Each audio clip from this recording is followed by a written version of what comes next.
महाशिवरात्री म्हणजे शिवांची महान रात्र. या वर्षी महाशिवरात्रीचा शुभ दिवस शुक्रवार 8 मार्च रोजी साजरा केला जाईल. महाशिवरात्र कृष्ण पक्षातील चतुर्दशीच्या 14व्या रात्री येते. फाल्गुन महिन्यात जो फेब्रुवारी मार्च मध्ये येतो. महाशिवरात्रीला शिवलिंगाची विशेष पूजा होते. पंचगव्य म्हणजे गायीचे दूध, तूप, शेण, गोमूत्र आणि दही लावून शिवलिंगाला अभिषेक करतात. त्यानंतर दूध, दही, तूप, मध आणि साखर या पंचामृताने शिवलिंगावर लेप देतात. त्यानंतर धोत्र आणि बेलाची पाने तसेच पांढरी फुले वाहून पूजा करतात. महाशिवरात्र रात्रभर साजरी होत असल्याने भक्त भगवान शिव मंदिरात आणि त्यांच्या घरी रात्रभर जागर ठेवतात. कोणताही हिंदू सण किंवा इतर कोणताही भारतीय सण त्यात अन्नाचा भाग असल्याशिवाय जात नाही. उपवास हा भारतीय परंपरेचा तितकाच भाग असला तरी आठवड्याच्या किंवा महिन्याच्या काही दिवसात किंवा काही शुभ दिवशी प्रसाद देवांना अर्पण म्हणून मोठी भूमिका बजावते. उपवासातही अन्नाचा काही घटक असू शकतो. तथापि हे लक्षात ठेवणे महत्त्वाचे आहे की उपवास केवळ देवतेची पूजा करण्यासाठीच नाही, तर एखाद्याची प्रणाली शुद्ध करण्यासाठी देखील पाळला जातो, ज्यामुळे रजस किंवा तामस गुण प्रज्वलित करू शकणारे विष आणि अन्न घटक काढून टाकले जातात. शिवरात्रीच्या व्रतामध्ये सात्विक अन्नाचे सेवन करण्यास प्रोत्साहन दिले जाते. हा तपस्याचा काळ आहे. शास्त्रानुसार उपवासामुळे व्यक्तीला शरीर आणि आत्म्याचे संतुलन राखण्यास मदत होते. आध्यात्मिक उद्दिष्टे साध्य करण्यासाठी भौतिक गरजा नाकारणे असे समजले जाऊ शकते.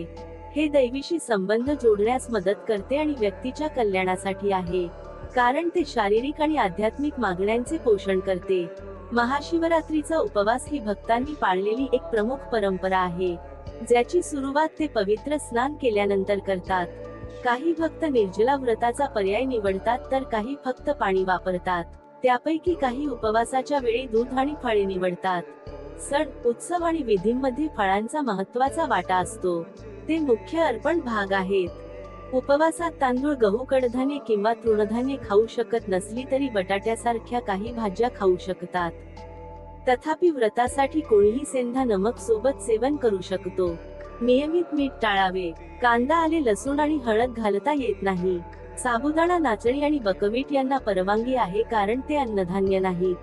शिवाला अभिषेकसाठी अर्पण केलेले दूध अत्यंत प्रिय आहे. दुधावर आधारित लोकप्रिय उत्पादने व्रतात खाऊ शकतात. कच्ची केळी आणि बटाट्यावर आधारित व्रत स्नॅक्समध्ये काळी मिरी पावडर किंवा मिरी पावडर, जिरे किंवा जिरे पावडर, हिरवी वेलची, दालचिनी आणि कॅरम घालून सेवन केले जाऊ शकते. सेंधा नमक एक अतिरिक्त चव असू शकते. राजगिरा पीठ उपवासाच्या वेळी फराळासाठी देखील वापरले जाऊ शकते. जे जल उपवास करू शकत नाहीत ते फळे, दूध आणि फल्लर नावाचे पाणी सेवन करू शकतात. तुम्ही फ्रूट चाट, फ्रूट सॅलड आणि फ्रूट मिल्कशेक घेऊ शकता. ते अक्रोड, बदाम, वाळलेल्या जर्दाळू, खजूर, मनुका आणि काजू यासह सुकामेवा देखील घेऊ शकतात. सुक्या मेव्यामध्ये प्रथिने आणि हेल्दी फॅट्स जास्त असतात. ते वापरासाठी चांगले आहेत.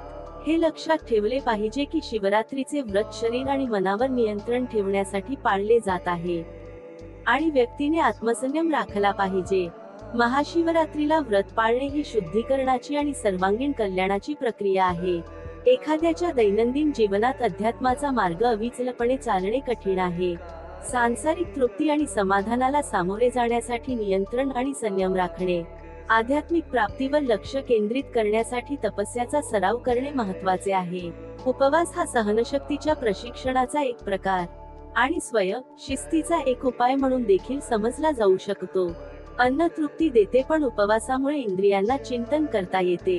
महाशिवरात्री उपवास म्हणजे एखाद्या व्यक्तीच्या मागण्या आणि पूर्ततेवर लगाम घालणे, उच्च पातळी गाठणे, अध्यात्म संतुलन, शांती आणि सुसंवाद